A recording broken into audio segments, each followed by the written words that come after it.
Hello, I'm Cliff Stieglitz, publisher of Airbrush Action Magazine, and I'm here to do an interview and demonstration with Jonathan Pantaleone. Welcome. How you doing, Cliff? Hi, I consider Jonathan to be one of the world's leading automotive custom painters, and I'm really proud to have him here in the studio today. Jonathan, how did you get your start in custom painting, and how long have you been in it?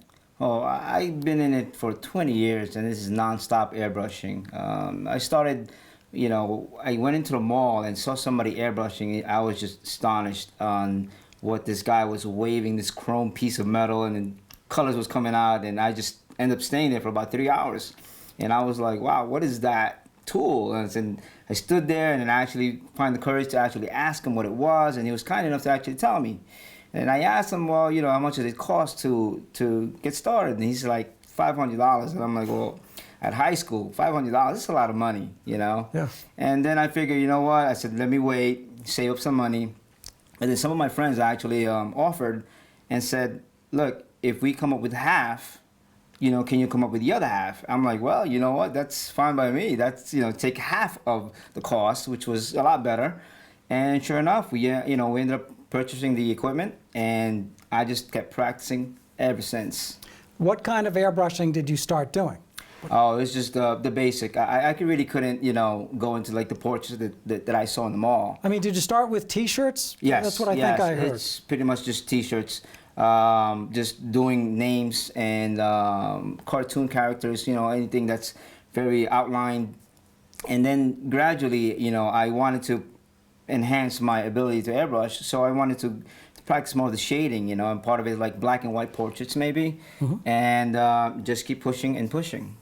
Now, did you have people mentoring you in the beginning, or did you learn completely on your own? You know what? Growing up, I'm a very shy guy, and it's hard enough for me to actually talk to somebody, and obviously at that time when I was learning back in '92, airbrushing was a secret. Nobody wanted to just go ahead, oh, here you go, this is how I do it. No one wanted to share their secrets. None. It was almost like a Japanese secret art that, you had to be passed on by family. That was my experience. So, and I just took what motivated me seeing the artwork that these guys were doing and just told myself, you know what, I want to be just as good, if not better.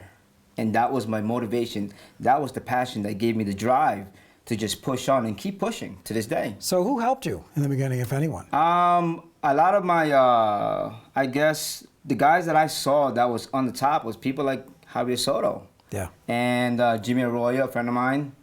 These guys just had different styles. Yes. And I didn't want to follow a certain style. I looked at what they did and kind of created my own style. So, and that definitely helped me push to the top to create my style as is now. So how did you transition from T-shirt painting to automotive custom painting? Well, in the mall, what happens is throughout, we painted T-shirts and denim jackets, leather jackets. After a while, we were commissioned to do like a motorcycle helmet. And then one of the guys says, well, you know what, you guys can actually charge a lot more money. And I'm like, really? He goes, yeah. And then, I said, how much? And he almost multiplied the price about 3 times. And I'm like, okay, let's try it out. And every time we got a helmet, we charged a little bit more, and nobody flinched. And I was like, you know what? Let's go in this direction. Let's see how this goes. And it was just more money. Sure. The fact that these guys with automotive industry, they take more pride. Like a T-shirt is nice, but you wash it a few times and it starts to fade. And it's not like a bike that a guy pays, $14,000. He babies that thing. Basically just keep it like immaculate and would show it off to the world. So that what drew me into the automotive industry. Now here I'll fish a little bit. What publications, if any, were really instrumental and helpful to your early career? Well, Airbrush Action Magazine, it's top of, it was just like every time I got it in the mail, I was like, all right, who's this guy? Oh my God. And then started reading up a lot. That helped a lot also. I mean, I wish that I had instruction the way we do now in Airbrush Action in the Getaways, because that would have helped me push a lot faster to where I am now. Yeah, for those of you who may not know, most of you I think do, but Jonathan is one of the head instructors at the Airbrush Getaway Workshop program, which we're in 2011, is 23 years old. So we've been at it a long time. We've really fine-tuned that machine. And I personally believe that it's really the best way to learn how to airbrush is hands-on. I know that by hands-on instruction. I know that the magazine is good, books are good, DVDs are good, but I don't think there's any substitute for hands-on training. How do you feel about that? I agree 100%, especially, when the students are in there and they have questions. Now they actually ask the instructor, and it's not like, oh, you go home, you watch a DVD, and then you have questions, and then you got to email somebody, and then, it takes a long time. When you're at a getaway, you ask the question, and we tell you how it is. We don't hold any secrets, Yes. And one of my main things, because some of these guys say, why do you teach what you do? Well, aren't you afraid that they're going to get better?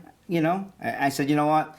I would be proud if I can take somebody to be like me, and if they get better than me, that pushes me to be better than him. Right. So it elevates my artistry. Well, it's guys like Jonathan Pantaleone, Javier Soto, Craig Frazier, Drew Blair, Terry Hill. You can never leave that name out. He's one of the legends. Yep. That have really helped raise the bar in the quality of work that's really been done the past 20 years.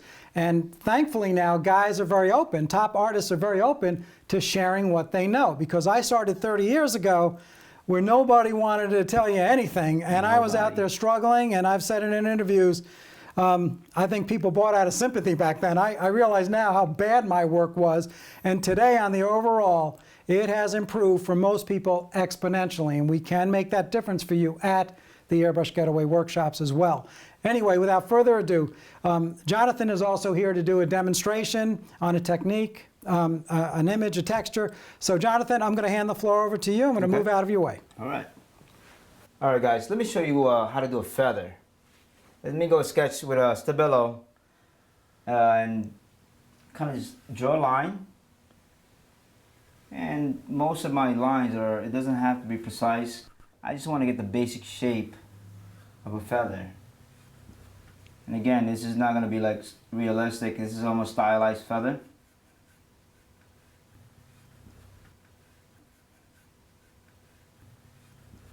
But before I get started, actually, I wanna point something out. And one of the main strokes that we learn in airbrushing is called a rat tail. And the rat tail, I'm gonna do something small right on this section. Basically, it kind of looks like this. These smaller versions of it. And these are basically, as you spray, you're somewhat, from a distance, and as you go into this section towards the end of it, you taper it and you get closer as you cut off the paint. And just within that one technique would help you a lot in airbrushing.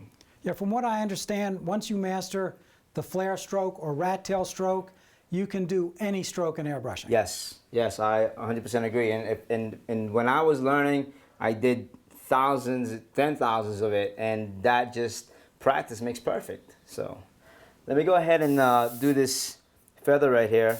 What I'm going to do is I'm going to slowly stroke from this end to this end, bringing it down, tapering it. Cutting it off.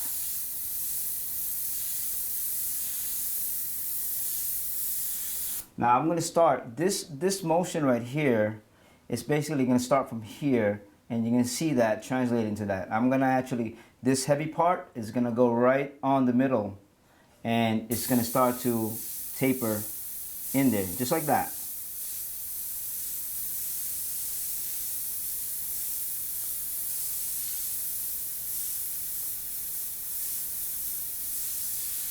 What I'm going to do is I'm going to shade the top lightly, and I'm actually leaving spaces in between. I don't want to actually have it like so solidly filled that it doesn't look like it's natural feathers, separating. So let me go ahead and start this bottom,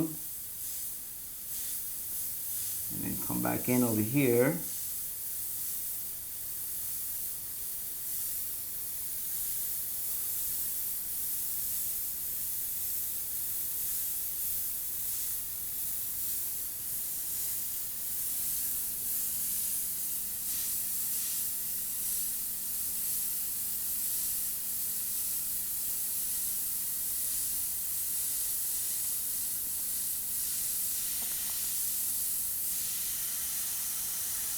Want to give the top part a little more white to look like it's more, it's like a highlight almost.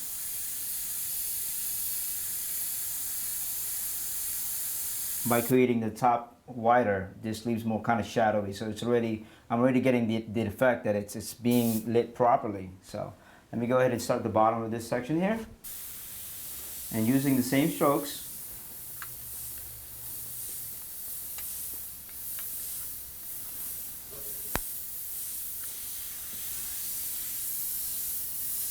Jonathan, what paint are you working with? right now I'm working with Sem Color Horizons. This is their white base, and I actually love this white base because it covers really well. Keep an eye out for that company because that company is up and coming in this industry. Yeah, I understand they're gaining a lot of traction now in the industry. Yes, they're making a mark, and you know, I love the fact that when I use their paint, the results on the white, the base, and some of the colors they have, it's almost so vivid and vibrant. So, how did you mix this color? this color, the way they're mixed is it's about 1-to-1, meaning 1 part paint, 1 part reducer. And when I'm airbrushing, I actually would use 1 part paint to 1.5 reducer. Sometimes even a little bit more for finer details.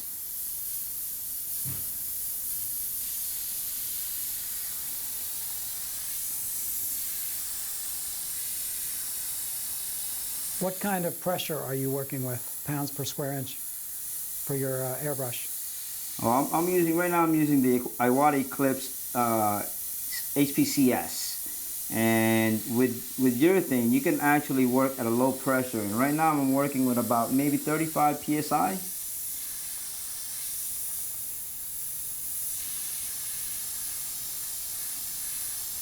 I mean, the paint looks like it's flowing very smoothly.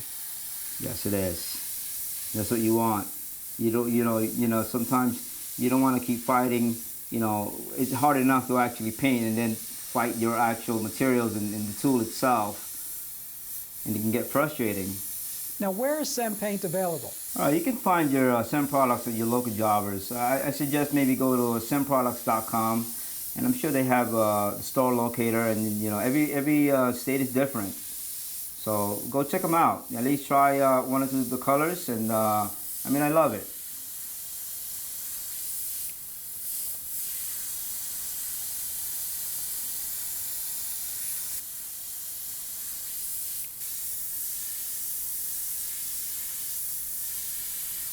Alright, now I have my basic kind of outline for this with the white. I'm going to go with the black and really tighten the shadows up. Alright, now I'm using the jet black, and basically what I want to do is shadow in with the overspray in between the feathers, separation. So let me go ahead and do that.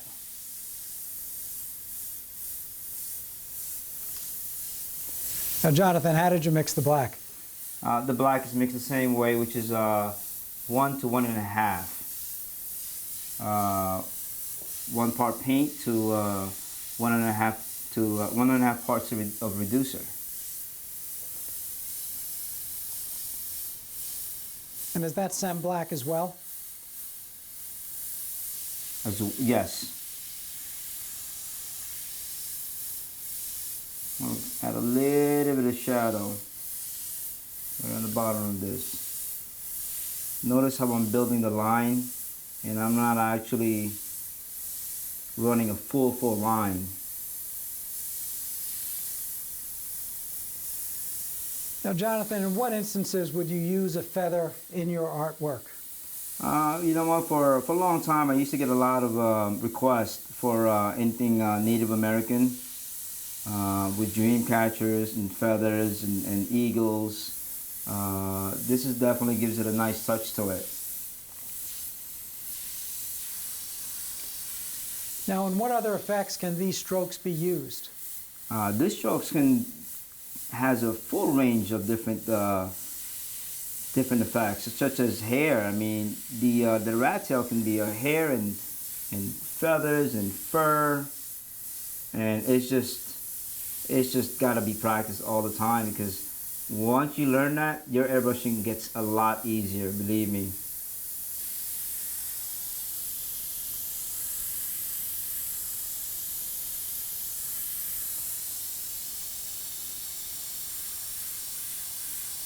It's amazing how a relatively easy graphic to do can look so complicated or complex. I mean, that looks more difficult than it really is to do. You know what? My honest opinion about it is it is simple. Once you figure out the strokes and what you're supposed to do as far as shading is concerned, it is really simple. Using the white mixture again that I started from the beginning, I actually want to start highlighting really hot spots on the top of the feathers. This gives it more of the effect of kind of 3D-ish. Let's go into this section right here. I mean, you guys are picking this up on the camera, so look how it's actually highlighted and nice, and shows up a lot more, a lot better.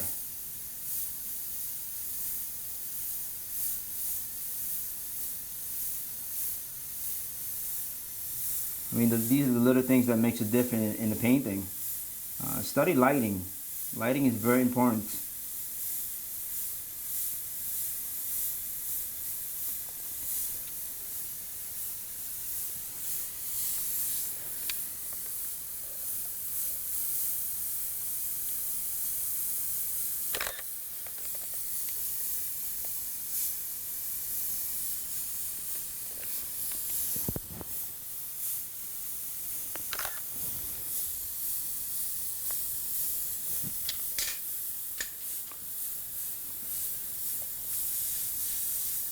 Let's keep these in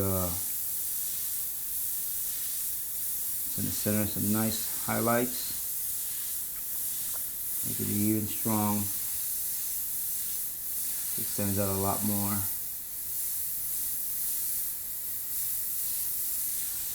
Now that we have the feather, basically it's a black and white rendering.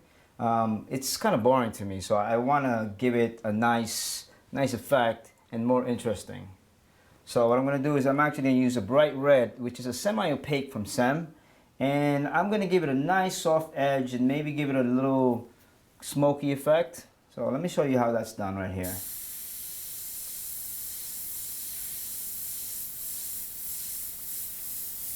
I love the way this red is so opaque that it covers the black.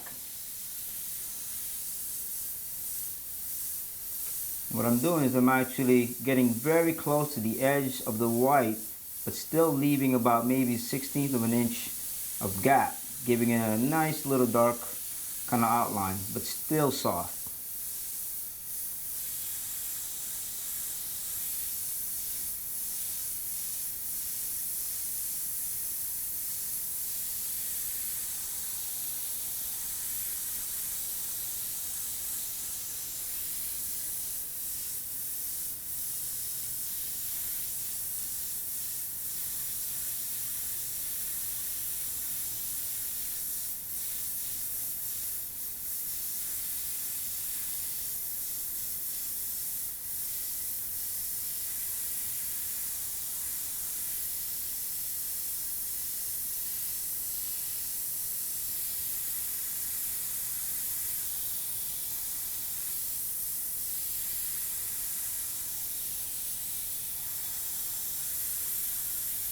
Again, notice how I'm airbrushing. As I airbrush, my airbrush stays this way, controlling that overspray, because I don't want it to get on that white. Because once this red goes on this white, it becomes pinkish. So I'm definitely trying to keep the air pressure, the way the airbrush is pointed away from the feather.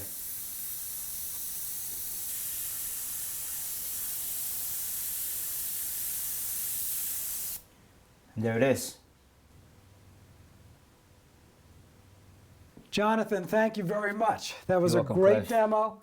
And just look out for Jonathan's new DVD on the rendering of a tiger. It's one of the most popular images that, you know, I know Jonathan does at the Getaway.